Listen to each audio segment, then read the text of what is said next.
สวัสดีค่ะวันนี้มาสอนทำดอกกล้วยไม้แคทเรียแบบมีไฟนะคะขั้นตอนเป็นยังไงเชิญรับชมได้เลยค่ะ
บ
ลีบดอกสีแดงนะคะให้เราระบายสีเหลืองด้วยนะคะ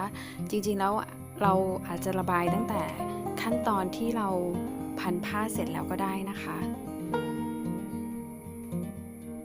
สำหรับสีที่ใช้ระบายนะคะแนะนำให้เป็นสีอะคริลิกนะคะจะมีความคงทนนะคะเมื่อเสร็จแล้วนะคะก็จะออกมาในลักษณะแบบนี้นะคะเราสามารถที่จะดัดกลีบดอกได้เลยนะคะตามความชอบเลยนะคะสำหรับท่านใดที่อยากเรียนทางออนไลน์ก็ติดต่อมาทางไลน์ได้เลยนะคะสำหรับวันนี้ก็ขอจบคลิปเพียงเท่านี้นะคะขอบคุณที่รับชมกันด้วยนะคะอย่าลืมกดติดตามช่อง My World Channel และกดกระดิ่งเพื่อรอรับชมคลิปต่อไปนะคะวันนี้ลาไปก่อนพบกันใหม่คลิปหน้าสวัสดีค่ะ